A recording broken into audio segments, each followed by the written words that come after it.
അങ്ങനെ പട്ടിണി കിടക്കുന്ന പെൺപിള്ളാരുടെ പുറകെ പോകരുതെന്നുള്ളതാണ് എൻ്റെ അഭിപ്രായം. അങ്ങനെ പുറകെ പോയാൽ ഇവർ കെട്ടിച്ചെന്നാൽ അവിടെ ഇത് തന്നെ ചെയ്യും. അതുകൊണ്ട് തന്നെ വന്ന് കഴിക്കാൻ വേണ്ടി മൈൻഡ് ചെയ്തിരുന്നാൽ മതി, തന്നെ വന്ന് കഴിച്ചോളൂ. അപ്പോൾ അവർക്കൊരു പിടി കിട്ടും.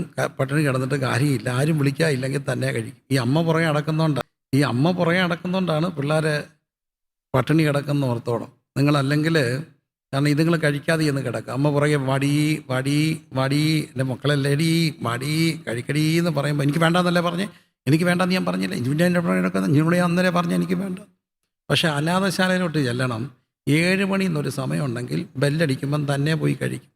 കാരണം 10 മണി അവിടെ ആരും വെയിറ്റ് ചെയ്യത്തില്ല. നമ്മൾ പിള്ളേരുടെ പുറകെ കിടക്കും. അവിടെ 3 വയസ്സുകാരൻ തന്നെ ഒരു പ്ലേറ്റ് ചോറ് തന്നെ കഴിക്കും. കാരണം വാരി കൊടുക്കാൻ ആരെങ്കിലും ഉണ്ടോ? ഇല്ല. ഈ കരഞ്ഞ് പട്ടിണി കിടക്കുമ്പോൾ അവളെ മുഷിപ്പിച്ചത് കൊണ്ട് അവൾ പട്ടിണി കിടന്നു. അപ്പോൾ ഈ മനുഷ്യനൊരു നല്ല മനുഷ്യനാണ് എൽക്കാന അവളോട് പറഞ്ഞൊരു വാക്കുണ്ട്, ഞാൻ നിനക്ക് 10 പുത്രന്മാരെക്കാട്ടിലും എന്തല്ലയോ നന്നല്ലയോ. സാധാരണ പുത്രന്മാരെക്കാട്ടിലും നല്ലതെന്ന് ഒരു ഭർത്താവ് പറയും. 10 പിള്ളേരുള്ളതിനെക്കാട്ടിലും നല്ലൊരു ഭർത്താവാണ് ഞാൻ നിനക്കെന്ന് പറഞ്ഞ ഒരു മനുഷ്യൻ്റെ പേര് വിശുദ്ധ വേദപുസ്തകത്തിൽ നമ്മൾ വായിക്കുക. പേരെന്താ? എൽക്കാന. പിന്നെ ഒരു പ്രതിയോഗിയുടെ പേരും വായിച്ചു, എന്താ? പെനീന. ഇതെല്ലാം ഓർത്തോണം. നല്ലൊരു ഭർത്താവ്. 10 പിള്ളേരെക്കാട്ടിലും നമ്മൾ പലരും കുടുംബത്തിൽ നിന്ന് നമ്മുടെ പല സഹോദരിമാരും ഇറങ്ങിപ്പോകാതിരുന്നതും ചാകാതിരുന്നതും ആരെ ഓർത്താ? പിള്ളേരെ ഓർത്താ. ഇവിടെ 10 പുത്രന്മാരെക്കാട്ടിലും നല്ല ഒരു ഭർത്താവ്. എന്തൊരു ഭർത്താവാണ് അദ്ദേഹം! അതുപോലെ മറ്റൊരാളെ അതിൻ്റെ തലേ പുസ്തകത്തിൽ കാണുന്നുണ്ട്, രൂത്തിൻ്റെ പുസ്തകത്തിൽ. അവിടെ രൂത്തിനെ കുറിച്ച് നവോമിയോട് പറയുന്നതുണ്ട്. 15-ാം വാക്യം, അതിന് 4-ാം അധ്യായത്തിൻ്റെ. അവൻ നിനക്ക് ആശ്വാസപ്രദനും, അതായത് ഈ ബോവസി രൂത്തിന് കുഞ്ഞ് ജനിക്കുമ്പോൾ നിൻ്റെ വാർദ്ധക്യത്തിൽ പോഷകനുമായിരിക്കും. രൂത്തിനെക്കുറിച്ച് വചനം പറയുന്നു, നിന്നെ സ്നേഹിക്കുന്നവളും 7 പുത്രന്മാരെക്കാൾ നിനക്ക് ഉത്തമമായിരിക്കുന്ന മരുമകൾ. 7 പുത്രന്മാരെക്കാട്ടിലും നല്ല മരുമകൾ. ആ മരുമകളുടെ പേരെന്തായിരുന്നു? രൂത്താണ്. ആർക്കാണ്? നവോമിക്കാണ്. കണ്ടോ, നവോമിക്ക് രൂത്ത് 7 പുത്രന്മാരെക്കാട്ടിലും നല്ല മരുമകളും 10 പുത്രന്മാരെക്കാട്ടിലും നല്ല ഭർത്താവും. കണ്ടോ, 10 പുത്രന്മാരെക്കാട്ടിലും നല്ല ഭർത്താവ്. അങ്ങനെ ഇരുന്നപ്പോഴാണ് അവർ ശീലോവിലേക്ക് പോവുകയാണ്. അവിടെയാണ് ഞാൻ പറഞ്ഞല്ലോ, ആദ്യത്തെ റിലീജിയസ് സെൻ്ററാണ് യെരുശലേമിന് മുമ്പ് ശീലോവ്. ആ ശീലോവിലേക്ക് അവർ പോകുന്നു. യഹോവയുടെ പുരോഹിതനായ ഏലി പുരോഹിതൻ അവിടെ ഉണ്ട്. അവൾ ഈ ഹന്ന മനോവസനത്തോടെ ദൈവത്തോട് പ്രാർത്ഥിക്കുകയാണ്. വളരെ കരഞ്ഞു. അപ്പോൾ ഒരു സ്ത്രീയാണ്, കുഞ്ഞിന് വേണ്ടി കരയുകയാണ്. എല്ലാ അമ്മമാരും മക്കൾക്ക് വേണ്ടി കരയുന്നവരാണ്. മക്കൾക്ക് വേണ്ടി കരഞ്ഞു. എന്നിട്ട് എന്ത് ചെയ്തു? നേർച്ച നേർന്നു. സൈന്യങ്ങളുടെ യഹോവേ, അടിയൻ്റെ സങ്കടം നോക്കി അടിയനെ ഓർക്കുകയും അടിയനെ മറക്കാതെ ഒരു പുരുഷ സന്താനത്തെ നൽകുകയും ചെയ്താൽ അടിയൻ അവൻ്റെ ജീവപര്യന്ത യഹോവയ്ക്ക് കൊടുക്കും. അവൻ്റെ തലയിൽ ക്ഷൗരക്കത്തി തൊടുകയുമില്ല എന്ന് പറഞ്ഞു. ഇവിടെ ഒരു കുഞ്ഞിനെ നിവേദിക്കുകയാണ് ദൈവത്തിന്. അവളൊരു നേർച്ച നേർന്നു. കുഞ്ഞ് ജനിച്ചില്ല, കുഞ്ഞ് വയറ്റിലില്ല. അതിനു മുമ്പേ കരഞ്ഞ് ദൈവത്തോട് പ്രാർത്ഥിച്ച് നേർച്ച നേർന്ന ഒരു സഹോദരിയുടെ പേരാണ് എന്ത്? അന്ന. എല്ലാവരും പറഞ്ഞേ, എന്താണ്? അന്ന. ഇവിടെ 2 കാര്യങ്ങൾ നമ്മൾ ഓർക്കണം. ബർത്ത് ബൈ, ഞാനിവിടെ നേരത്തെ എപ്പോഴോ പറഞ്ഞിട്ടുണ്ട്, ബർത്ത് ബൈ ചാൻസ് ഉണ്ട്, ബർത്ത് ബൈ ചോയ്സ് ഉണ്ട്. ഗതികേടിന് അബദ്ധം പറ്റി പിള്ളേരുണ്ടാകുന്നത് ബർത്ത് ബൈ ചാൻസാണ്. ബർത്ത് ബൈ ചാൻസ് ഉണ്ടായ മക്കൾക്ക് ഈ പറയുന്ന ഗ്രേസ് കാണാൻ പാടാം. ഞാനൊരു രസകരമായൊരു കഥ എവിടെ ഒരു മനഃശാസ്ത്ര ബുക്കിൽ വായിച്ചിട്ടുണ്ട്. അതോ എവിടുന്നോ എനിക്ക് മനസ്സിൽ കിടക്കുന്ന ഒരു കഥയുണ്ട്. ഒരു കുഞ്ഞ് ജനിച്ച് ഭയങ്കര ബഹളമാണ്, ഹൈപ്പറാണ്.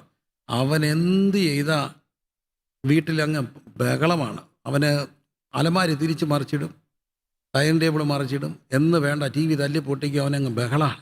ഇവനെ ഒരു തരത്തിൽ ഇവനെ അടക്കാൻ ഒക്കുന്നില്ല. ഒടുവിൽ ഇച്ചിരി പ്രായമായപ്പോൾ ഇവനെ വളർന്നു വന്നപ്പോൾ ഇവനെ ഒരു നല്ല ചൈൽഡ് സൈക്കോളജിസ്റ്റിൻ്റെ അടുത്ത് കൊണ്ടുപോയി. അപ്പോൾ അദ്ദേഹം അവനെ കൗൺസിലിംഗ് ഒക്കെ ചെയ്യാനായിട്ടുള്ള ശ്രമത്തിൻ്റെ ഭാഗമായി അമ്മയെ വിളിച്ച് അവൻ്റെ ഗർഭാവസ്ഥയിലുള്ള കാര്യങ്ങളൊക്കെ ചോദിച്ചപ്പോഴാണ് അമ്മ പറയുക, ഇവന് ജനിച്ചപ്പം ലേറ്റായിട്ടാണ് ഉണ്ടായത്. ആയത് കുഞ്ഞ് കഴിഞ്ഞ് കുറച്ച് ലേറ്റായിട്ടാണ് ഉണ്ടായത്. അപ്പം നാണക്കേടാണെന്നല്ലോ വെച്ചുകൊണ്ട് ഇവരങ്ങ് കളയാൻ തീരുമാനിച്ചു. ക്രിസ്ത്യാനികളായതുകൊണ്ട് കളയാനും പേടിയാണ്, തമ്പുരാൻ കൊല്ലാനൊക്കത്തില്ലല്ലോ. അതിന് അവരൊരു കാര്യം ചെയ്തു. ഭാര്യയും ഭർത്താവും കൂടെ അവർക്കൊരു സ്കൂട്ടർ ഉണ്ടായിരുന്നു. ആ സ്കൂട്ടർ എടുത്തുള്ള ഗട്ടർ റോഡിൽ കൂടെ എല്ലാം ഓഫ് റോഡ് റൈഡ് സ്പീഡിൽ പോയി. എന്തിനാണെന്നറിയോ? കുന്തം ഗട്ടറിൽ ചാടി പോകുന്നുണ്ടെങ്കിൽ പോക്കോട്ടൊന്നും പറ്റുന്നുണ്ട്. പിന്നെ ഇവർ 2 പേരും കൂടെ ഷട്ടിൽ കളിക്കുമായിരുന്നു വീട്ടിൽ. പിന്നെ അമ്മ കയ്യാല ചാടി മതിൽ ചാടി. എന്തിനാ? പോകാൻ. ഇവൻ ഗർഭപാത്രത്തിൽ പറ്റിപ്പിടിച്ച് കിടന്നു, എന്നാൽ കാണിക്കാമെന്നും പറഞ്ഞുകൊണ്ട് ഇവൻ പോയില്ല. ഇവനെ ഇപ്പം പുറത്ത് വന്നപ്പോൾ എല്ലാവരെയും ഇട്ട് തുള്ളിക്കുക. കാരണം അവന് പറയുന്നൊരു കാര്യമുണ്ട്, ഗർഭത്തിൽ ഇട്ട് എന്നെ കുറേ ചാടിച്ചതല്ലേ, എന്നാ പിടിച്ചോളനാണ് പറയുന്നത്. കതക് തല്ലി പൊട്ടിക്കുന്നു, അലമാരി തിരിച്ചിടുന്നു. അതാണ് ഈ ബർത്ത് ബൈ ചാൻസ്, അബദ്ധം പറ്റി ഉണ്ടാകുന്ന. എന്നാൽ ഹന്നായിക്ക് അബദ്ധം പറ്റി ഉണ്ടായതല്ല. ഹന്ന ദൈവസന്നിധി പ്രാർത്ഥിച്ച് നേർന്ന് ദൈവത്തോടൊരു കുഞ്ഞിനെ ചോദിച്ചു വാങ്ങി. അത് ചാൻസ് അല്ല, പിന്നെ എന്താണ്? ചോയ്സാണ്. എല്ലാവരും പറഞ്ഞേ, ചാൻസ് അല്ല, എന്താണ്? ചോയ്സാണ്. ഇനിയും കുഞ്ഞുങ്ങൾക്ക് ജന്മം കൊടുക്കാൻ ആഗ്രഹിക്കുന്നവരോട്, വിവാഹിതരാകുവാനും വിവാഹത്തിൽ മക്കളുണ്ടാകാനും പ്രാർത്ഥിക്കുന്നവരോട് ഒരിക്കലും കുഞ്ഞ് അബദ്ധമാണെന്ന് ചിന്തിക്കരുത്. കുഞ്ഞ് അബദ്ധമാണെന്ന് ചിന്തിക്കരുത്. കുഞ്ഞിന് വേണ്ടി പ്രാർത്ഥിക്കണം. ഒരു കുഞ്ഞ് ജനിക്കാൻ പോകുന്നതിന് മുമ്പ് തന്നെ പ്രാർത്ഥിച്ച ഒരമ്മയുടെ പേര് വിശുദ്ധ വചനത്തിൽ നമ്മൾ കാണുന്നു. പേരെന്താണ്? ഹന്നയാണ്. എനിക്കൊരു കുഞ്ഞിനെ തന്നാൽ. അങ്ങനെ നിരവധി അമ്മമാരുടെ പേര് വിശുദ്ധ വേദപുസ്തകത്തിൻ്റെ പ്രധാനപ്പെട്ട ഒരു പേരാണ് ഹന്ന. ഹന്ന ഒരു കുഞ്ഞിന് വേണ്ടി പ്രാർത്ഥിച്ചു, ദൈവസന്നിധിയിൽ നേർന്നു. അങ്ങനെ ഒരു കുഞ്ഞിനെ കിട്ടി. കുഞ്ഞിനെ കിട്ടാനായിട്ട് അപ്പോൾ യഹോവയെ അടിയൻ്റെ സങ്കടം ഓർക്കണമെന്ന് പറഞ്ഞ് പ്രാർത്ഥിച്ചു, നേർന്നു. അത് തന്നെയല്ല, ആ അമ്മ നേർന്ന ഒരു കാര്യമുണ്ട്, ജീവപര്യന്തം ഞാൻ ആ കുഞ്ഞിനെ ആർക്ക് കൊടുക്കും? യഹോവയ്ക്ക് കൊടുക്കും. ഇവിടെ ഒരു ദൂതുണ്ട്, യഹോവ അവളുടെ ഗർഭം അടച്ചിരുന്നു എന്നാണ്. ദൈവം അടച്ചു, അങ്ങനെയാണ് വായിച്ചിരിക്കുക. യഹോവ അവളുടെ ഗർഭം അടച്ചു. എന്തിനാണ്? ഇവളെ ഈ അന്ന അതുകൊണ്ട് കുറേ കരഞ്ഞു, കുറേ പ്രാർത്ഥിച്ചു, കുറേ നേർന്നു. എപ്പോഴും എല്ലാ മാതാപിതാക്കളോടും ഞാൻ പറയട്ടെ, ദൈവം കുഞ്ഞുങ്ങളെ തരുന്ന ദൈവമാണ്. മക്കളില്ലെങ്കിൽ ദൈവം മക്കളെ തരുന്ന ദൈവമാണ്. പക്ഷെ ചില താമസങ്ങൾ നന്മയ്ക്കാണ്. എന്തിനാണെന്ന് ചോദിച്ചാൽ, ആ നന്മയ്ക്ക് ചില താമസങ്ങളിൽ നമ്മൾ ഒത്തിരി ഉരുകി ഒലിക്കും, നമ്മൾ വിശുദ്ധീകരിക്കപ്പെടും. അപ്പോൾ ലഭിക്കുന്ന കുഞ്ഞിനെ ആർക്ക് കൊടുക്കും? ദൈവത്തിന് കൊടുക്കും. സത്യമല്ലേ? ലഭിക്കുന്ന കുഞ്ഞിനെ ആർക്ക് കൊടുക്കും? ദൈവത്തിന് നേർച്ച ചേർക്കും. അങ്ങനെ ഒരു താമസം ഈ അമ്മയുടെ ജീവിതത്തിലുണ്ടായി. അമ്മ ഒത്തിരി കരഞ്ഞു, പ്രാർത്ഥിച്ചു. അപ്പോഴാണ് ഇവള് യഹോവയുടെ സന്നിധി പ്രാർത്ഥിച്ചുകൊണ്ടിരിക്കുകയാണ്. അപ്പോൾ ഏലി അവളുടെ വായിൽ സൂക്ഷിച്ചു നോക്കിയെന്ന് കാണുന്നുണ്ട് 12-ാമത്തെ വാക്യത്തിൽ. കാരണം ഏലിയുടെ കണ്ണ് മങ്ങി വരുന്നു എന്ന് നമ്മൾ കാണുന്നുണ്ട്. ഏലിയുടെ കണ്ണ് മങ്ങി വന്നു, അവന് ശാരീരമായിട്ട് കാണാനൊക്കാത്ത ഒരു അവസ്ഥയിലേക്ക് എത്തുന്നുണ്ട് എന്ന് കാണുന്നുണ്ട്. അപ്പോൾ ഇവിടെ ഈ അവൻ ഏലി പുരോഹിതന് ഇവിടെ സന്നിധി പ്രാർത്ഥിച്ചുകൊണ്ടിരിക്കുമ്പോൾ അവിടെ വായി സൂക്ഷിച്ചു നോക്കിയാണ്. അവിടെ ശബ്ദം അതരം അനങ്ങിയതല്ലാതെ ശബ്ദം കേൾപ്പാനില്ലായിരുന്നു. അപ്പോഴാണ് അവൾക്ക് ലഹരി ആയിരിക്കുന്നു എന്ന് തോന്നി. അപ്പോൾ അന്നേ ഉണ്ട് കുടിക്കുന്ന സ്ത്രീകൾ, അതുകൊണ്ടല്ലേ ഓർത്തത് ലഹരി ആയിരിക്കുന്നു എന്ന് തോന്നി. അപ്പോൾ അവളോട് ചോദിക്കുന്നുണ്ട്, നീ എത്രത്തോളം ലഹരി പിടിച്ചിരിക്കും, നിൻ്റെ വീഞ്ഞിറങ്ങട്ടെ എന്ന് പറഞ്ഞു.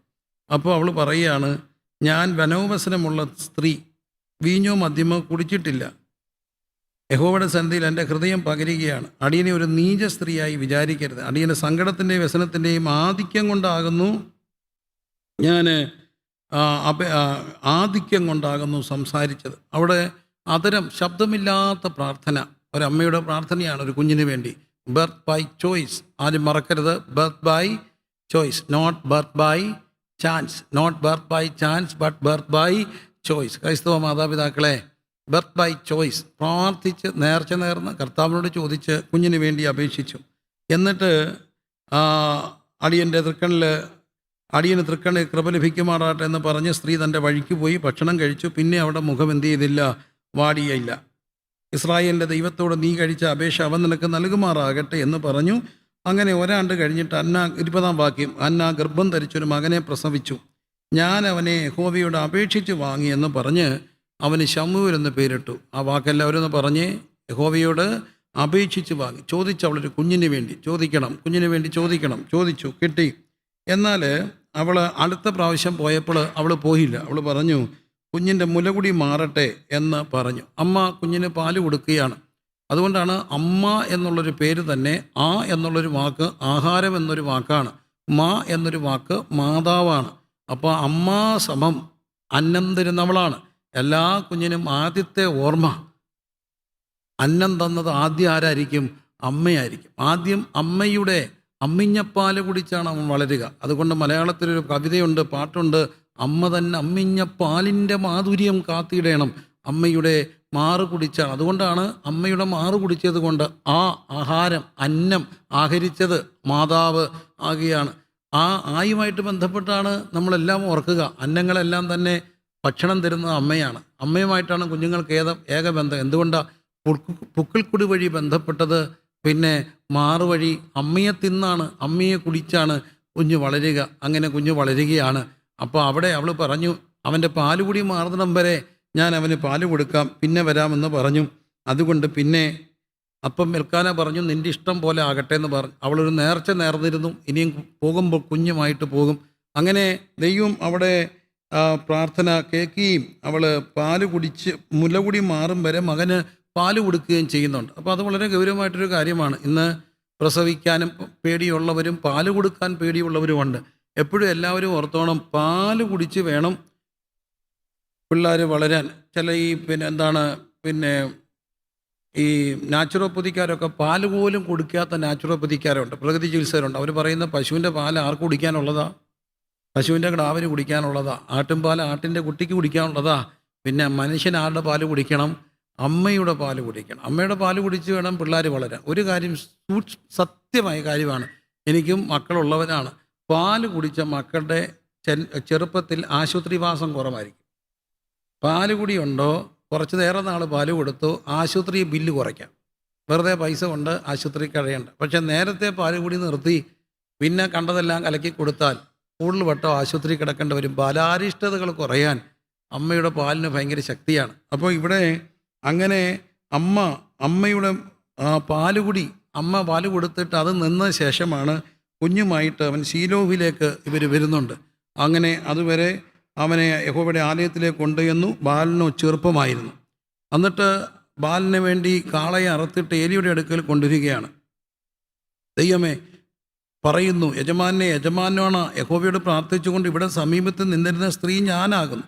ഞാൻ ഈ ബാലനായിട്ടാണ് പ്രാർത്ഥിച്ചത്. വീണ്ടും പറയട്ടെ, കുഞ്ഞ് ജനിക്കുന്നതിന് മുമ്പ് പ്രാർത്ഥിച്ച ഒരമ്മയുടെ പേര് വിശുദ്ധ വേദപുസ്തകത്തിലുണ്ട്. എന്താണ്? ഹന്ന എന്നാണ്. എല്ലാവരും പറഞ്ഞേ, എന്താണ്? ഹന്ന. എന്നാൽ ഇപ്പം പല മക്കളും കുഞ്ഞിന് വേണ്ടി, ഞാൻ കല്യാണം കഴിഞ്ഞ് കുറച്ചാൾ കഴിഞ്ഞ് കണ്ടപ്പം മക്കൾക്ക് വേണ്ടി പ്രാർത്ഥിക്കേണ്ടെന്ന് ചോദിച്ച് തലയെ കൈവച്ചപ്പം തല വെട്ടിച്ച് മാറ്റിയ പിള്ളേരുണ്ട്. ഇപ്പം വേണ്ടാന്ന്. പക്ഷേ ഇവിടെയാണ് വിശുദ്ധ സ്ത്രീകളെ ധ്യാനിക്കേണ്ടത്. അവരൊരു കുഞ്ഞിന് വേണ്ടി കരഞ്ഞ് പ്രാർത്ഥിച്ചു. ഞാൻ ഈ ബാലിന് വേണ്ടിയാണ്, അതുകൊണ്ട് ഞാൻ യഹോവയ്ക്ക് ജീവപര്യന്തം അവനെ നിവേദിച്ചിരിക്കുന്നു. നിവേദ്യം ദൈവത്തിന് കൊടുക്കുന്നതാണ്. നിവേദിച്ചു. അങ്ങനെ ജീവപര്യന്തം യഹോവയ്ക്ക് നിവേദിതനായിരിക്കും എന്ന് കാണുകയാണ്. എൻ്റെ മകളുടെ പേര് നിവേദിത എന്നാണ്, മൂത്ത മകളുടെ. ഈ പേരാണ് ഇട്ടത്. ഇതാണ് ദൈവം എന്ന് എന്നോട് സംസാരിച്ചത്. ജീവപര്യന്തം ഞാൻ അവനെ യഹോവയ്ക്ക് എന്തു ചെയ്യും? നിവേദിക്കും. അങ്ങനെ നിവേദിതനായിട്ട് അവനെ അവിടെ അയക്കുകയാണ്. ഹന്ന ദൈവത്തോട് പ്രാർത്ഥിച്ചു. അത് കഴിഞ്ഞിട്ട് പിന്നെ ചെയ്ത ഒരു കാര്യമുണ്ട്. ഹന്ന കുഞ്ഞുമായിട്ട് ഇവിടെ വന്നിട്ട് അവിടെ കൊടുക്കുകയാണ്. ഇതിനിടയ്ക്ക് മറ്റ് 2 മക്കളെ കാണുന്നുണ്ട്. അത് ഏലിയുടെ പുത്രന്മാരാണ്. ഒഫ്നിയും ഫിനെഹാസിനെയും കുറിച്ച് നാം കാണുന്നുണ്ട്. അവരെന്തോ ചെയ്യുന്നറിയാമോ? ആരാധന നടക്കുമ്പോൾ മേധസ് ദഹിക്കണം. മേധസ് ദഹിക്കുന്നതിന് മുമ്പ് ഇവർ എന്നിട്ട് കയ്യിൽ മുപ്പല്ലിയുമായി വന്ന് കലത്തിലോ ഉരുളിയിലോ കുട്ടകത്തിലോ ചട്ടിയിലോ കുത്തും. മുപ്പല്ലി പിടിച്ചതൊക്കെയും പുരോഹിതൻ എടുത്തുകൊള്ളും. ശീലോവിൽ വരുന്ന എല്ലാ ഇസ്രായേലിലൂടും അവരങ്ങനെ തന്നെ ചെയ്യും. അതായത് ഈ ആരാധനയ്ക്കകത്ത് കൈ കടത്താൻ തുടങ്ങി. പിള്ളേർ കൈ കടത്താൻ തുടങ്ങി. അവരിതിനകത്ത് ഇടപെടാൻ തുടങ്ങി. വെറുതെ കുത്തിയെടുക്കും. കണ്ടോ? കുത്തിയെടുക്കുകയാണ്. കുത്തിയെടുക്കുന്നത് ഭയങ്കര അപകടമാണ്. ഇതെല്ലാവരും ഓർത്തോണേ. ഈ ആരാധനയ്ക്കിടയ്ക്ക് അലകോലം ഉണ്ടാക്കരുത്. അതിനുശേഷം അതായത് ഈ സമയം തീർന്നിടം വരെ ക്ഷമയില്ല. ഇന്ന് പല മക്കളും ഇങ്ങനെ ചെയ്യാറുണ്ട്. ഇപ്പോഴത്തെ പുതിയ കമ്മിറ്റിക്കാരൊക്കെ വന്നാൽ, ഞാനൊരു പെന്തക്കോസ്തിലെ പാസ്റ്ററാണ്, പലയിടത്തും ഭയങ്കര ബഹളം എന്നു ചോദിച്ചാൽ ആരാധന സമയം കുറയ്ക്കുകയാണ്. ഞാനത് പലവട്ടം ഇവിടെ പറഞ്ഞിട്ടുണ്ട്. വീണ്ടും പറയുക സന്ദർഭോചിതമായിട്ട്, ഈ കാര്യത്തെ അധികം ആരും ഇടപെടാതിരിക്കുക നല്ലത്. അത് അപകടമാണ്. എനിക്കറിയാവുന്ന ഒത്തിരി സംഭവങ്ങളിൽ ഒന്ന്, ആരാധന ഇച്ചിരി നീണ്ടു പോയപ്പോൾ പുറയുന്നൊരു പയ്യൻ, അത് ഞാൻ ആരാധനയൊക്കെ ആയിട്ട് ബന്ധപ്പെട്ടാണ്, ആവശ്യമില്ലാതെ. അപ്പം നമ്മൾ ഇത് പറഞ്ഞപ്പം, ഞാൻ ഒരിടത്ത് ഇത് പറഞ്ഞപ്പോൾ ഒരു പയ്യൻ പറഞ്ഞു, പുരോഹിത വർഗം പേടിപ്പിക്കുന്നവരാണ്, അവർ പേടിപ്പിച്ച് ഞങ്ങളെ വരുതിക്ക് നിർത്താനുള്ള ശ്രമമാണ്. അല്ല കുഞ്ഞെ, അല്ല. അനുഭവം കൊണ്ടും വർഷങ്ങളുടെ പരിചയം കൊണ്ടും. ഞങ്ങളുടെ വീട്ടിൽ ആരാധന തുടങ്ങിയിട്ട് ഈ വർഷം 60 വർഷമാകുകയാണ്. എനിക്കത്രയും പ്രായമില്ല, എന്നാലും എന്തുമാത്രം കാര്യങ്ങൾ കാണുകയും കേൾക്കുകയും ഒക്കെ ചെയ്തുകൊണ്ട് പറയുക. ഇതിനിടയ്ക്ക് മുപ്പല്ലിയുമായിട്ട് കുത്താനായിട്ട് പിള്ളേരൊന്നും ചേറി ഇടപെടരുത്. ഇതിനിടയ്ക്ക് വഴക്കുണ്ടാക്കാൻ പേരൻസിനോട് പറയുക, പിള്ളേരെ കയറ്റി വിടുകയും ചെയ്യരുത്.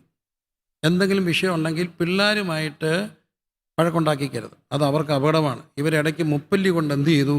കുത്തിയെടുത്തു, അല്ലേ? മുപ്പല്ലി കൊണ്ട്. ഞാനൊരിടയ്ക്ക് ഇവിടെ യോഗത്തിനിരിക്കുമ്പോഴേ, ഒരു വിദേശത്താണ്, ഒരിടത്ത് ദൈവകൃപ ചെയ്ത് ശുശ്രൂഷയ്ക്കായിട്ട് പോകുമ്പോൾ, ശുശ്രൂഷ കഴിഞ്ഞപ്പോൾ മാന്യായ ഒരു ചെറുപ്പക്കാരൻ, ഏകദേശം എൻ്റെ പ്രായമോ ഇച്ചിരി കൂടുതൽ വല്ലതും കാണും, അതൊക്കെ എന്നോട് കുറേ വർഷം മുമ്പ് എന്നോട് പറഞ്ഞു, സഹോദരാ, ഞാനൊരു ദൈവദാസൻ്റെ മകനാണ്. പക്ഷേ ഞാനൊരു അകലെ വിട്ട് എല്ലായിട്ടും നിൽക്കത്തുള്ളൂ, അനുഭവങ്ങൾ കൊണ്ടൊക്കെയാണ്.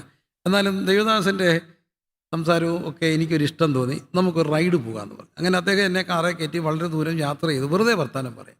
എനിക്കത് സന്തോഷം. വെറുതെ വർത്താനം പറയാൻ കുറേ നേരം ഞങ്ങളൊരു വിജനമായ സ്ഥലത്തൂടെ വാഹനം ഓടിച്ചു. അപ്പോൾ അദ്ദേഹം ഒത്തിരി സംഭവങ്ങൾ പറഞ്ഞു. അതിലൊരു സംഭവം വളരെ എന്നെ പേടിപ്പിച്ചൊരു കാര്യമാണ്. പുള്ളിയുടെ അപ്പച്ചന് നല്ല ഗാംഭീര്യമുള്ള ഒരു അപ്പച്ചനാണ്.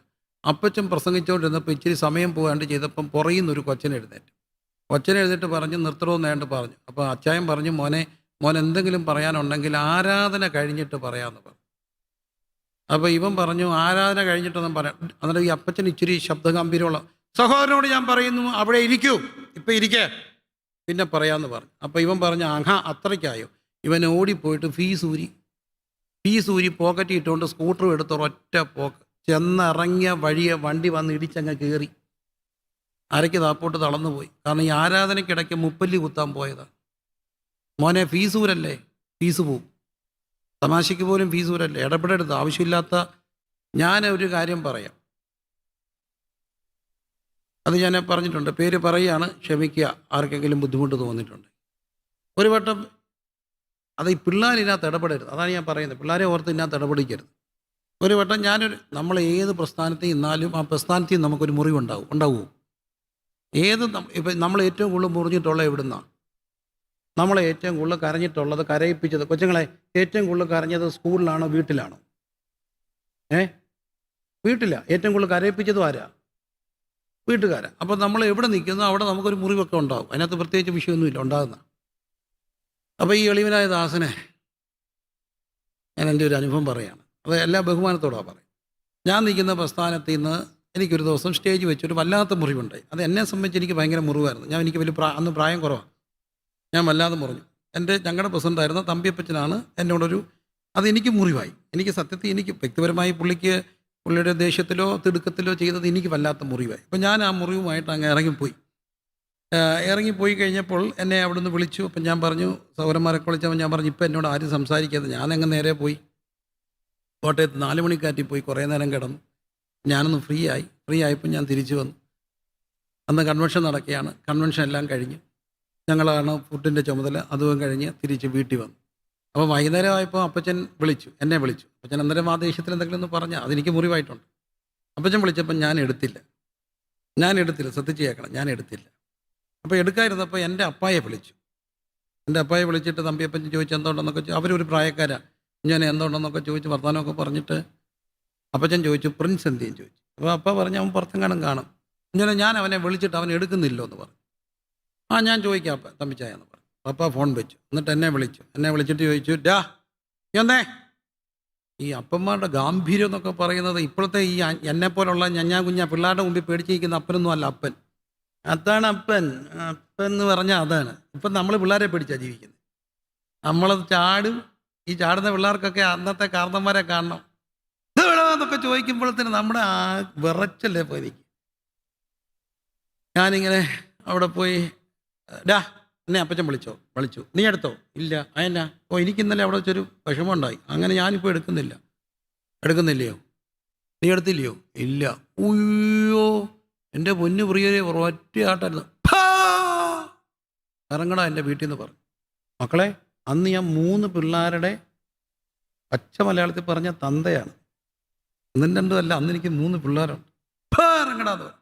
എൻ്റെ ഭാര്യ, അവൾക്ക് ഞാൻ അവിടെ 3 പിള്ളേരെ കൊടുത്ത എൻ്റെ ഭാര്യയോട് എൻ്റെ അപ്പം പറഞ്ഞു കൂട്ടി താക്കോല് തന്നേക്കാൻ.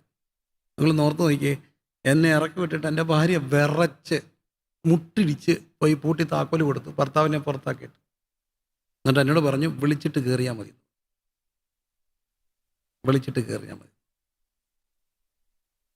കയറണ്ടേ വീട്ടിൽ? കുറേ നേരം ബസ്സിൽ പിടിച്ചിരുന്നു. വിളിച്ചിട്ട് നീ കന്നെ കയറ്റി. അല്ല, കഥ ഉറക്കത്തില്ലെന്ന് പറഞ്ഞാൽ കഥ ഉറക്കത്തില്ല. അത് വേറെ കാര്യം. ഞാൻ പറയുന്നത് ഒരു തരത്തിൽ ഇങ്ങനത്തെ കാരണവന്മാരുള്ളതെന്നല്ല. അവസാനം വിളിച്ചു കയറിക്കോ ബാ. എന്നിട്ട് എന്നോട് ചോദിച്ചു, നിന്നെ ഞാൻ ഒരു കാര്യം പറയാനാ. നീ തമ്പിച്ചാനോട് കയറി കുറക്കാൻ പോവല്ലേ, വിവരം അറിയും നീ. ആ മനുഷ്യൻ നീ എന്നാ പ്രസംഗനായത്? എന്നോട് ചോദിച്ചു, നീ പ്രസംഗനാകുമ്പോൾ എനിക്ക് അന്നൊരു കാറുണ്ട്, ഒരു ചെറിയ കാറുണ്ട്, ഒരു മാരുതിയുണ്ട്. അന്ന് നിനക്ക് കൂടത്തിൽ പോകാൻ ആൾക്കാരുണ്ട്, അന്നും ഉണ്ടായിരുന്നു എനിക്ക് ആരെങ്കിലുമൊക്കെ കൂടെ കാണും. നിനക്ക് ഡ്രൈവറുണ്ട്, നിനക്ക് നീ കൺവെൻഷൻ പ്രസംഗിക്കാൻ തുടങ്ങിയപ്പോൾ തൊട്ട് നിനക്ക് കാറുണ്ട്, ഡ്രൈവറുണ്ട്. ചെല്ലുന്നിടത്ത് പൈസ കിട്ടും, സത്യമായിട്ടും പൈസ കിട്ടും. നിങ്ങൾ സങ്കടപ്പെടേണ്ട, പൈസ കിട്ടും. മിക്കയിടത്തും തരും. ഇല്ലെങ്കിൽ നമ്മൾ തിരിച്ചു കൊടുക്കും, അത് വേറെ കാര്യം. എന്നാലും പൈസ കിട്ടും, നല്ല ചോറ് കിട്ടും. ചെന്നാൽ ഉടനെ കിടക്കാനും കുളിക്കാനും ഒക്കെ ഉള്ള സബലം തരും, എല്ലാം ചെയ്തു തരും. നിനക്ക് നീ എന്തോ കഷ്ടപ്പെട്ടെന്ന് ഈ പറയുന്നത്? നീ കുറേ കാറ യാത്ര ചെയ്യുന്നുള്ളതല്ലേ എൻ്റെ കഷ്ടപ്പാട്. പിന്നെ നിനക്ക് ആകെപ്പാടെ അറിയാവുന്ന 3 പ്രസംഗം തിരിച്ചും മറിച്ചും പ്രസംഗിച്ചു. എൻ്റെ അപ്പൻ ചോദിച്ചാ നിൻ്റെ 3-4 പ്രസംഗം തിരിച്ചും മറിച്ചു, അതല്ലേടാ നിൻ്റെ. എടാ, അതല്ല മനുഷ്യൻ. ഒന്നുമില്ലാത്ത സമയത്ത് പാട്ട് കറക്കി വെച്ച് കോളാമ്പി കൂടെ വിളിച്ച് പറഞ്ഞുകൊണ്ട് കിടന്ന മനുഷ്യനാണ്. പുള്ളിയുടെ ഭാഗത്തൊരു തെറ്റുണ്ടായാൽ ദൈവം തിരുത്തിക്കോളും. കാരണം ഒത്തിരി ശരി മേളിൽ കിടപ്പുണ്ട്. മുട്ടയെന്ന് വിരിയാത്ത നിൻ്റെ എന്തോ ശരിയാ മേളിലുള്ളേ. എന്നെ വല്ലാതെ ഒലച്ചു. എൻ്റെ എന്തോ ശരിയാ അവരുമായിട്ടൊക്കെ കമ്പയർ ചെയ്യും. അതുകൊണ്ടാണ് ഈ പിള്ളേരോടൊക്കെ പറയുന്നത്, കയറി മുപ്പലിക്ക് കുത്തല്ലേ മക്കളെ, അപകട. ശുശ്രൂഷ കാര്യങ്ങളിൽ ഇടപെടരുത്, മുപ്പലിക്ക് കുത്തല്ലേ. പൗരോഹിത്യ മതത്തിൻ്റെ ഭീഷണിയായിട്ട് കാണുകയും ചെയ്യരുത്. ഭയം കൊണ്ട് പറയുക, ഭയം കൊണ്ട് പറയുക. മുപ്പലിക്ക് കുത്തി, ഇന്ന് പല മുപ്പലിക്ക് കുത്തുന്നുണ്ട്. 10 മിനിറ്റ് കൂടിപ്പോയാൽ ഉടനെ ബഹളം, ഭയങ്കര ചാട്ടം. മുപ്പലിക്ക് കുത്തല്ലേ, ഇച്ചിരി ക്ഷമയോടിരിക്കണം. സത്യമല്ലേ, സത്യമല്ലേ? അതുകൊണ്ട് എന്തോ പറ്റി, ഓഫ്റ്റിയും ഫിനെഗാസും പട്ടുപോയി. പിന്നത്തെ നമ്മൾ കാണുന്നത്. പക്ഷേ ഇവിടെ എനിക്ക് ഈ അമ്മയെ ഇഷ്ടപ്പെട്ടു. ഈ പിള്ളേർ ശരിയല്ല, അപ്പന് കണ്ണും കാണാൻ വയ്യ. ഈ വീട്ടിൽ കൊണ്ടുവന്ന് നിങ്ങൾ നിങ്ങളുടെ പിള്ളേരെ വിടുവോ? വല്യപ്പന് കണ്ണ് കാണാൻ വയ്യ. ആരാ? ഏലി. ഇവന്മാർ നീചന്മാരാ. ഏലിയുടെ പുത്രന്മാർ നീചരാ എന്നാ വേദം. അത്ര ഒരു അതിപ്പരം മോശപ്പെട്ട ഒരു വാക്കെന്താ? ഇവിടെ ഒരു കൊച്ചനെ കൊണ്ട് വിടുവോ? ആരെങ്കിലും വിടുവോ? ഇല്ല. പക്ഷേ കുഞ്ഞു ബാലനെ, അവനെ തയ്ച്ചിരുന്ന അങ്കിയെക്കുറിച്ചൊക്കെ പറയുന്നുണ്ട്. കൊച്ചങ്കി, ചെറിയ ഉടുപ്പ. അവിടെ എഴുതിയിട്ടുണ്ട്. എവിടെ? 2-ാം അധ്യായത്തിൻ്റെ 18-ാമത്തെ വാക്യത്തിൽ 19. അവൻ്റെ അമ്മ ആണ്ട് തോറും ഒരു ചെറിയ അങ്കി ഈ കുഞ്ഞിനെ കൊണ്ടുവന്ന് നീചന്മാരായ പിള്ളേരുള്ള കണ്ണ് കാണാത്ത അപ്പച്ചൻ്റെ കയ്യിൽ വളർത്താൻ കർത്താവിന് കൊടുത്ത ഒരമ്മയുടെ പേരാണ് ഹന്ന. മറക്കരുത്, മകനെക്കാട്ടിൽ കൂടുതൽ ദൈവത്തോട് ചെയ്ത നേർച്ച ഓർത്ത, മകനെക്കാട്ടിൽ കൂടുതൽ ദൈവവേലയെ സ്നേഹിച്ച, സാഹചര്യങ്ങളെ നോക്കാതെ കുഞ്ഞിനെ ദൈവവേലയ്ക്ക് എറിഞ്ഞു കൊടുത്ത ഒരമ്മയുടെ പേര് വിശുദ്ധ വേദപുസ്തകത്തിലുണ്ട്. പേരെന്താ? ഹന്ന.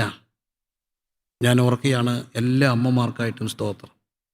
പലപ്പോഴും അമ്മയുടെ നിർബന്ധം കൊണ്ടാണ് മക്കൾ വിശ്വാസ വേലയ്ക്കൊക്കെ ഇറങ്ങുക. കാരണം അവർ നേർന്നതാണ്. ഞാനും ഇഷ്ടപ്പെട്ട് ഇറങ്ങിയതല്ല. ശുശ്രൂഷയ്ക്ക് ഒരു ശുശ്രൂഷ വീട്ടിൽ വളർന്നതുകൊണ്ട് മുറിവുണ്ടോ എന്ന് ചോദിച്ചാൽ ഇന്ന് ഞാൻ പറയും, മുറിവും സ്നേഹവും സന്തോഷവും എനിക്ക് കിട്ടിയിട്ടുള്ള അനുഗ്രഹങ്ങളും കൂടെ ഒരു തട്ടി വെച്ചാൽ അനുഗ്രഹമാണ് കൂടുതൽ. പക്ഷെ നമ്മൾ ഓർക്കുന്ന എന്തായിരിക്കും? മുറിവായിരിക്കും. അതുകൊണ്ട് തന്നെ മുറിവുകൾ ഒത്തിരിയുണ്ട്. അതുകൊണ്ടൊരു ശുശ്രൂഷയ്ക്ക് അമ്മയൊക്കെ നിന്നിങ്ങനെ കരയുന്നത് ഞാൻ കണ്ടിട്ടുണ്ട്. വല്ലാതെ ആൾക്കാരെ പേടിപ്പിക്കുന്നതും അത് നമ്മളങ്ങ് വിട്ടുപിടിച്ച് നമ്മൾ നിന്നും മിണ്ടായിരുന്നേ ഒക്കത്തുള്ളൂ. കാരണം നമ്മൾ ശുശ്രൂഷകരല്ലേ. ഒരാളെ പോകുന്ന കണ്ടാൽ കാലെ പിടിക്കണ്ടേ? അതല്ലേ ശുശ്രൂഷ. അപ്പോൾ ഒരിക്കലും ഇത് വേണ്ടാന്ന് വെച്ചത്. പക്ഷേ എൻ്റെ അമ്മ എന്നെ ശുശ്രൂഷയ്ക്ക് ഇറക്കിയത്, അമ്മ വയറ്റിൽ കിടന്നപ്പോൾ എന്നെ നേർന്ന എന്നുള്ള നിർബന്ധത്തിൽ ഒരു മുറിക്കകത്ത് കയറ്റി എന്നോട് ചോദിച്ചു, നീ കർത്താവിൻ്റെ വേലയ്ക്ക് ഇറങ്ങുമോ? ഇല്ല, ഇപ്പോൾ ഇറങ്ങുന്നില്ല, ഇപ്പോൾ ഇറങ്ങിയേ ഒക്കത്തുള്ളൂ, സമയമായി. ഇല്ലമ്മ, ഞാൻ ഇല്ല. നിങ്ങൾക്കറിയോ, എൻ്റെ അമ്മ എന്നെ ഒരു മുറിക്കകത്ത് ഇട്ടിട്ട് തന്നെത്താൻ ഇടിക്കാൻ തുടങ്ങി. കുറേ ഇടിച്ചപ്പം ഞാൻ അമ്മ ഇടിക്കാതിരിക്കാനാണ് വേലയ്ക്ക് പോകാൻ ഏറ്റത്. പിന്നെ ഇഷ്ടപ്പെട്ടു എന്നുള്ള സത്യമാണ്.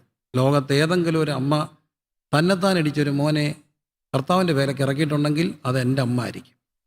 ലാഭവും മാത്രമേ കണ്ടുള്ളൂ, നഷ്ടമൊന്നും ഉണ്ടായില്ല. എല്ലാ അമ്മമാർക്കും വാഴ്വ്, അന്ന എന്ന വാഴ്വ്. ഇനിയും ഒരമ്മയെ വിശുദ്ധ വേദപുസ്തകത്തിൽ ഇന്ന് പരിചയപ്പെടുത്താം. 2 തീമോഥെയോസിന് എഴുതിയ ലേഖനത്തിലേക്ക് വരുമ്പോൾ 1-ാമത് അധ്യായത്തിൻ്റെ 5-ാമത്തെ വാക്യം. എല്ലാ മക്കളോടും ഞാൻ പറയുകയാണ്, വല്യമ്മച്ചിമാർ വലിയൊരു അനുഗ്രഹമാണ്. ഏതൊരു വീടിൻ്റെ ഒരു അനുഗ്രഹമാണ് വല്യമ്മച്ചി. കാരണം അവരെ ഏറെ സ്നേഹിക്കുന്ന കൊച്ചുമക്കൾക്ക് വേണ്ടി. നമുക്ക് ഈ വല്യമ്മച്ചിയൊക്കെ ഇച്ചിരി വാശിയൊക്കെ പിടിച്ചാലും, പിള്ളേരെ വഴക്ക് പറയത്തില്ല എന്നൊക്കെ ഉണ്ടെങ്കിലും, പിള്ളേരെ വഴക്ക് പറഞ്ഞാൽ ഇടയ്ക്ക് കയറുമെങ്കിലും ഒരു കാര്യം ഓർത്തോളം, വല്യമ്മച്ചിമാരൊരു അനുഗ്രഹം. എൻ്റെ കുഞ്ഞ്, എൻ്റെ ഒരു സാക്ഷ്യം എനിക്ക് പറയണമെന്നുണ്ട്. വല്യമ്മച്ചിയുടെ ഒരനുഗ്രഹം. എനിക്ക് കുഞ്ഞുണ്ടായി. എൻ്റെ രണ്ടാമത്തെ കുഞ്ഞുണ്ടാകുമ്പോൾ അപ്പോൾ അവന് വയറ്റിൽ ഉള്ള സമയത്ത് ഞങ്ങളത് അറിയാതിരിക്കുമ്പോൾ ഞങ്ങൾ ദൂത് കെട്ടിയിട്ടുണ്ട്. ഏതായാലും കുഞ്ഞുണ്ടായത് കോഴിക്കോട്ട് വെച്ചാണ്. കോഴിക്കോട്ട് ആണ് എൻ്റെ ഭാര്യ വീടെന്ന്. അപ്പോൾ അവിടെ കൊണ്ട് കുഞ്ഞുണ്ടായി കഴിഞ്ഞപ്പോൾ ഒരു 3 ദിവസം കഴിഞ്ഞു. ഡിസ്ചാർജ് ആകാറായപ്പം എനിക്ക് പെട്ടെന്ന് ചർച്ചിലൊരു മരണമുണ്ടായി. അപ്പം ഞാൻ തിരിച്ച് റാന്നിക്ക് വരാൻ നേരത്തെ എന്നെ ഡോക്ടർ വിളിപ്പിച്ചിട്ട് പറഞ്ഞു, ഞാൻ ഒരു കാര്യം നിങ്ങളോട് പറയാൻ വേണ്ടിയാണ് വിളിപ്പിച്ചത്. ഞാൻ ചോദിച്ചു എന്താണ്? കുഞ്ഞിന് ഹാർട്ടിന് ഹോളുണ്ട്. അത് എങ്ങനെ അറിയാം? എനിക്ക് ഇഷ്ടത്തിൽ തന്നെ കിട്ടിയിട്ടുണ്ട്. ഉറപ്പായിട്ടും കുഞ്ഞിന് ഹാർട്ടിന് ഹോളുണ്ട്. പക്ഷേ അതിൻ്റെ സിവിയാരിറ്റി അറിയണമെങ്കിൽ എക്കോ ചെയ്യണം. എക്കോ ചെയ്യുന്നത് ഇച്ചിരൂടെ കഴിഞ്ഞിട്ട് മതി, നമുക്ക് വെയിറ്റ് ചെയ്യാം. ഏതായാലും ദൈവത്തിൻ്റെ കൃപയാൽ കുറച്ച് ദിവസം കൂടെ ഒക്കെ വെയിറ്റ് ചെയ്ത് ഇച്ചിരൂടെ കഴിഞ്ഞപ്പോൾ എക്കോ ചെയ്തപ്പം VSD ഉണ്ട് എന്ന് കണ്ടു. ആ VSD ഉണ്ടായിക്കഴിഞ്ഞ്, അതായത് ഹാർട്ടിന് ഹോളുള്ളപ്പോൾ 2004 ഹോളുണ്ടായി. പിന്നെ അവൻ വളരുന്ന ഘട്ടത്തിൽ ഇതുപോലെ പത്തനംതിട്ട ജില്ലയിലെ ഒരു 90% ആശുപത്രിയിൽ TMM തൊട്ട് പുഷ്പഗിരി തൊട്ട് മേനാന്തോട്ടം മത്തമ്മ തൊട്ട് ഒരുമാതിരിപ്പെട്ട കോഴഞ്ചേരി തൊട്ട് ഹോസ്പിറ്റലുകൾ ഞങ്ങൾ കുഞ്ഞുമായിട്ട് അഡ്മിറ്റായി. കൂടെ അവന് ഹാർട്ടിന് ചെസ്റ്റിന് ഇൻഫെക്ഷൻ ഉണ്ടാകും. ഹാർട്ടിന് ഹോളുള്ള കുഞ്ഞല്ലേ, ചെസ്റ്റിന് ഇൻഫെക്ഷൻ ഉണ്ടാകും. ചെസ്റ്റിന് ഇൻഫെക്ഷൻ ഉണ്ടാകുമ്പോൾ പിന്നെ ശ്വാസം കിട്ടാതാവും. അങ്ങനെ ഇത് എന്നും ഇൻഹേൽ ചെയ്യണം, എന്നും നെബുലൈസ് ചെയ്യണം. ആൻറ്റിബയോട്ടിക്, ആശുപത്രി, ആൻറ്റിബയോട്ടിക്. ഒരു തണുത്ത വെള്ളം കുടിക്കുകയോ, പിള്ളേരല്ലേ, ഒരു ചെറിയ മഴ നനയോ ഒരു വെയിലത്ത് ചാടുകയോ ഒക്കെ ചെയ്താൽ പ്രശ്നമാണ്. അങ്ങനെ വല്ലാതെ ഞങ്ങൾ ഭാരപ്പെട്ട ദിവസങ്ങൾ. 2010 എൻ്റെ അമ്മ മരിച്ചു. സെഞ്ച്വറി ഹോസ്പിറ്റലിൽ കുറേ ദിവസം വെൻറ്റിലേറ്ററിൽ കിടന്നു. വെൻറ്റിലേറ്റർ റിമൂവ് ചെയ്തു. ആൾ ഒരുമാതിരി ഓക്കെ ആയി. മുറി വന്ന് 2010 അമ്മ മരിക്കുന്നതിന് തലേദിവസം എൻ്റെ പെങ്ങളെ വിളിച്ചിട്ട് പറഞ്ഞു, മോൾ നീങ്ങി വരണം, എനിക്ക് ഇതിനോട് കുറച്ച് കാര്യം പറയാനുണ്ട്. അപ്പം എൻ്റെ അമ്മ എൻ്റെ പെങ്ങളോട് പറഞ്ഞ ഒരു കാര്യം, നാളെ അധികം താമസിയാതെ ഞാൻ കർത്താവിൻ്റെ സന്നിധിയിൽ ചേരും, എനിക്കത് ഉറപ്പാണ്. ഞാൻ പോകുന്നതിന് മുമ്പ് ഒരു കാര്യം ദൈവത്തോട് ചോദിച്ചു, കർത്താവേ ഞാൻ നിൻ്റെ സന്നിധിയിൽ വരികയാണ്. അതൊരു വലിയ അനുഗ്രഹമാണ്. ഞാനൊരു കാര്യം ചോദിക്കുകയായിരുന്നു. ഞാൻ ചോദിച്ചു, എൻ്റെ കുഞ്ഞിൻ്റെ ഹാർട്ടിൻ്റെ ഹോള് മാറ്റി തന്നിട്ട് എന്നെ എടുക്കാവേ. അപ്പം കർത്താവ് എന്നോട് പറഞ്ഞു, അത് ഞാൻ ചെയ്തോളാം. എൻ്റെ അടക്കം കഴിഞ്ഞാൽ ഉടനെ നീ ഇവനെ എക്കോ ചെയ്യാൻ കൊണ്ടുപോകണം, പ്രിൻസിന് വേണ്ടി വെയിറ്റ് ചെയ്യരുത്. അടക്കം കഴിഞ്ഞ് പിറ്റേ ദിവസം തന്നെ എൻ്റെ പെങ്ങൾ അവനെ എക്കോ ചെയ്യാൻ കൊണ്ടുപോയി. പക്ഷേ എക്കോ ചെയ്തപ്പോൾ ഹാർട്ടിൻ്റെ ഹോൾ അടഞ്ഞിരിക്കുക. ഞാനൊരു കാര്യം പറയാം, വല്യമ്മയുടെ എടുക്കപ്പെടുന്നതിന് മുമ്പ് കർത്താവിനോട് ചോദിച്ച ഒറ്റ ചോദ്യം, എൻ്റെ കുഞ്ഞിൻ്റെ ഹാർട്ടിൻ്റെ ഹോള്. സത്യത്തിൽ ദൈവത്തിനും മനുഷ്യനും ഇടയ്ക്ക് ഇതുപോലെ നിൽക്കാൻ കഴിയുന്ന ഒറ്റ കൂട്ടരേ ഉള്ളൂ, അത് അമ്മ എന്ന യാഥാർത്ഥ്യമാണ്. അത് ചെറിയൊരു കാര്യമല്ല. ദൈവത്തിൻ്റെയും മനുഷ്യൻ്റെ ഇടയ്ക്ക് നിൽക്കുക, ദൈവത്തിൻ്റെയും മനുഷ്യൻ്റെ ഇടയ്ക്ക് പിള്ളേർക്ക് വേണ്ടി ഉരുകി നിൽക്കുന്നത് എന്നും അമ്മയല്ലേ. ഒരു പരിധിവരെ അപ്പനായ എനിക്ക് പോലും കുശുമ്പ് തോന്നിയിട്ടുണ്ട്. പിള്ളേർ വിളിച്ചാലും അപ്പം എന്തോ ഉണ്ട്, പിന്നെ അടുത്ത ചോദ്യം എന്തായിരിക്കും, അമ്മ എന്തിയെ, എന്നാൽ കൊടുക്കുക അമ്മയുടെ കയ്യിൽ. എടാ ഇവൻ എന്നോടൊന്നും പറയാനില്ലേ, പൈസയ്ക്കല്ലാതെ എന്നോടൊന്നും ചോദിക്കാനില്ലേ. അതും ഒരു സത്യമാണ്. പൈസയ്ക്കല്ലാതെ പിള്ളേർക്ക് നമ്മളോട് പ്രത്യേകിച്ചൊന്നും ചോദിക്കാനില്ലെങ്കിലും അമ്മ ഒരു യാഥാർത്ഥ്യമാണ്. പെങ്ങൾ കിഡ്നി പേഷ്യൻ്റ് ആയിരുന്നു ദീർഘവർഷങ്ങൾ. അങ്ങനെ ഡയാലിസിസ് ചെയ്യാൻ വേണ്ടി ഫിസ്റ്റുല ഇട്ട് കഴിഞ്ഞ് ആദ്യത്തെ ഫിസ്റ്റുല ഡെഡായി, കാരണം ഒത്തിരി നാൾ ചെയ്യാതിരുന്നു. രണ്ടാമത്തെ ഫിസ്റ്റുല ഇട്ടിട്ടും ദിവസങ്ങളത് ഏതാണ്ട് ഒരു 10 വർഷത്തോളം ഡയാലിസിസ് ഇങ്ങനെ മാറി പോകുന്നതിൻ്റെ കാര്യം ഇതായിരുന്നു. ഓരോ പ്രാവശ്യവും ഡയാലിസിസിന് വേണ്ടി ഇപ്പം ഡയാലിസിസ് എല്ലാം റെഡിയാണെന്നും പറഞ്ഞുകൊണ്ട് ഹോസ്പിറ്റലിൽ ചെല്ലുമ്പോൾ അമ്മ ദൈവത്തോട് പ്രാർത്ഥിക്കുന്നത് ഞാൻ കണ്ടിട്ടുണ്ട്, ഞാനുള്ളപ്പോൾ അത് സംഭവിക്കരുത്. അമ്മ ഓഗസ്റ്റിൽ മരിച്ചു, നവംബറിൽ 10 വർഷം മാറി ഇന്ന് ഡയാലിസിസ് തുടങ്ങി. എന്താ കാര്യം? അമ്മയ്ക്കും മകൾക്കും ദൈവത്തിനും ഇടയ്ക്ക് ഒരു മതിലായി നിൽക്കാൻ കഴിയുന്ന ഒരു യാഥാർത്ഥ്യം അമ്മ. പിന്നെ കുരിശിൻ്റെ ചുവട്ടിൽ ചങ്കിന് വാളുമായിട്ട് നിൽക്കുന്ന മറിയം എന്ന അമ്മ, കൊച്ചുമകന് വേണ്ടി പ്രാർത്ഥിച്ച അമ്മ വല്യമ്മച്ചി. അങ്ങനെയെങ്കിൽ ദൈവത്തിനും മനുഷ്യനും ഇടയിൽ നിൽക്കുന്ന ഒരു യാഥാർത്ഥ്യം അമ്മ. അവസാനിപ്പിക്കട്ടെ, അമ്മ വലിയൊരു അനുഗ്രഹം. തമിഴ്നാട് സ്വദേശിയായ ഒരു സഹോദരൻ റാന്നിയിൽ വർഷം കുമ്പ റാന്നിയുമായിട്ട് ബന്ധപ്പെട്ട് അദ്ദേഹം താമസിക്കുക. അപ്പോൾ അദ്ദേഹത്തിന് ഒറ്റ മോന, അമ്മ മരിച്ചുപോയി. അമ്മ മരിച്ചപ്പോൾ സാക്ഷ്യം പറഞ്ഞിട്ടുണ്ടോ എന്നൊരു സംശയം. ഏതായാലും അമ്മ മരിച്ചപ്പോൾ അദ്ദേഹത്തിൻ്റെ സങ്കടം കണ്ടപ്പോൾ ഞാൻ പറഞ്ഞു, സഹോദരൻ ഒറ്റയ്ക്ക് പോകരുത്, ഞാനിവിടെ വരാം. അങ്ങനെ ഞങ്ങൾ രണ്ടും കൂടെ തൻ്റെ വാഹനത്തിൽ അങ്ങ് തമിഴ്നാട്ടിൽ പോവുകയാണ്. വെളുപ്പിനെ ഞങ്ങൾ അമ്മ മരിച്ചു എന്നുള്ള വാർത്തയാണ് ചെന്ന്. ഞങ്ങൾ അങ്ങ് തെക്ക് അവരുടെ വീട്ടിൽ ചെന്നു. അപ്പം മരിച്ചു എന്നുള്ള വാർത്ത അറിഞ്ഞ് അവിടെ ചെല്ലുമ്പോൾ ഞങ്ങൾ അവിടെ ചെന്ന് ഇറങ്ങിയപ്പോൾ ഒരു വാർത്ത കേട്ടു. ഒരാൾ ഓടി വന്നിട്ട് പറഞ്ഞു, ഡേയ് പെട്ടെന്ന് എല്ലാം പറഞ്ഞു. അവൻ തമിഴിലാണ് പറയുന്ന, പെട്ടെന്ന് എല്ലാം അമ്മ നോക്കിക്കിടക്കുക. അപ്പോൾ എനിക്കൊരു സംശയം. ഞാൻ ചോദിച്ചു, അമ്മ മരിച്ചില്ലേ? അവർ ഈ മലയാളം അറിയാം അവർക്ക്. അപ്പോൾ എന്നോട് പറഞ്ഞു, അയ്യാ സീക്രം ചെല്ലേ, പിന്നെ പറയാം. ഞാൻ ചെന്നപ്പം അമ്മ ഇങ്ങനെ കിടക്കുകയാണ്. ഒരു വെള്ള തുണിയൊക്കെ വിരിച്ചിട്ടുണ്ട്. അവർ ഈ തമിഴ്നാട് CSIക്കാരാണ്. ഇട്ട് നിന്ന ആൾക്കാർ പാട്ട് പാടുന്നുണ്ട്. ഞാൻ ചെന്ന് സൂക്ഷിച്ച് നോക്കിയപ്പോൾ അമ്മ മരിച്ചിട്ടില്ല. തൊണ്ടയ്ക്കൊരു ചെറിയ അനക്കമുണ്ട്. ഞാൻ ഒരു കാഴ്ച കണ്ടു. മകൻ മുട്ടുകുത്തി നിന്നു. അമ്മ ഇങ്ങനെ കെട്ടിപ്പിടിച്ചു. കുറേ ഉമ്മയൊക്കെ കൊടുത്തിട്ട് അമ്മയുടെ ചെവി പറഞ്ഞ്, അപ്പനെ നോക്കിക്കൊള്ളാം. കണ്ണ് തുറന്ന് മോനെ നോക്കി ഒന്ന് ചിരിച്ചു. നല്ലൊരു ചിരി. 2 തള്ളി കണ്ണീര് കണ്ണടച്ചു. എന്തിന് കിടക്കുക? വയസ്സായ അപ്പനെ മോനെ ഏൽപ്പിച്ചിട്ട് പോകാൻ കാത്തു കിടന്ന അമ്മ. കുരിശു അതൊക്കെ. ഇങ്ങനെ കാത്തു കിടക്കാൻ, ഇടയ്ക്ക് നിൽക്കാൻ, പോകുന്നതിന് മുമ്പ് കുഞ്ഞിൻ്റെ, ഞാൻ പോയാലും കുഞ്ഞിൻ്റെ കോള് മാറ്റണമെന്നൊക്കെ പ്രാർത്ഥിച്ചിട്ട് പോയ അമ്മയെപ്പോലെ, അമ്മച്ചിയെപ്പോലെ. എല്ലാ അമ്മമാർക്കും വാഴ്വ്, എല്ലാ അമ്മമാർക്കും വാഴ്വ്. പിന്നെ ചിലപ്പം ഇപ്പം പ്രായത്തിൻ്റെ പ്രയാസത്തിൽ ഇച്ചിരി അവകാശവാദവും ചെറിയ വഴക്കും ഒക്കെ കാണും. സാരമില്ല. എന്നാലും ഒരു നൊമ്പരം വന്നാൽ പ്രാർത്ഥിക്കും.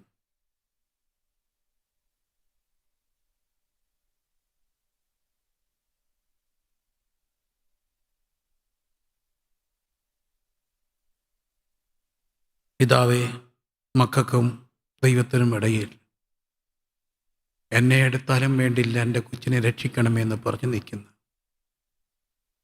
എൻ്റെ ജീവനെ എടുത്താലും സാരയില്ല, എൻ്റെ കുഞ്ഞിനെ രക്ഷിച്ചോണെന്ന് പറഞ്ഞ് നിൽക്കുന്നു. എല്ലാ അമ്മമാർ, എല്ലാ അമ്മച്ചിമാർ അവരെ ഓർക്കുന്നു, സ്തോത്രം ചെയ്യുന്നു. അവർ ഒത്തിരി മക്കളെ വളർത്തി, ഒരു പരാതിയില്ലാതെ. പക്ഷേ ഇന്ന് ഒത്തിരി മക്കൾക്ക് ഒരമ്മയെ നോക്കാൻ വയ്യ. അന്ന് ഒരമ്മ ഒത്തിരി മക്കളെ വളർത്തി. പക്ഷേ ഇന്ന് ഒത്തിരി മക്കൾക്ക് ഒരമ്മയെ നോക്കാൻ വയ്യ. അന്ന് എൻ്റെ അമ്മയാന്ന് പറഞ്ഞവർ ഇന്ന് എൻ്റേത് മാത്രമല്ലല്ലോ എന്ന് പറയുന്ന കാലഘട്ടം. ഈ കെട്ടകാലത്തിലും അമ്മയെ തിരിച്ചറിയാനുള്ള കണ്ണ്, ക്രൂശിൻ്റെ ചവിട്ടിൽ നിന്ന അമ്മയെ നോക്കി ഇതാ നിൻ്റെ അമ്മയെന്ന് പറഞ്ഞ് ഏൽപ്പിച്ച യേശുവിൻ്റെ പാത. ആ സമയത്തും തീരാ വേദനയിൽ അമ്മയെ ഓർത്ത യേശു അവളെ സഹായിക്കും. എല്ലാ അമ്മമാർക്കും വാഴ്വ്, എല്ലാ അമ്മമാർക്കും സ്നേഹത്തിൻ്റെ പൂച്ചെണ്ടുകൾ.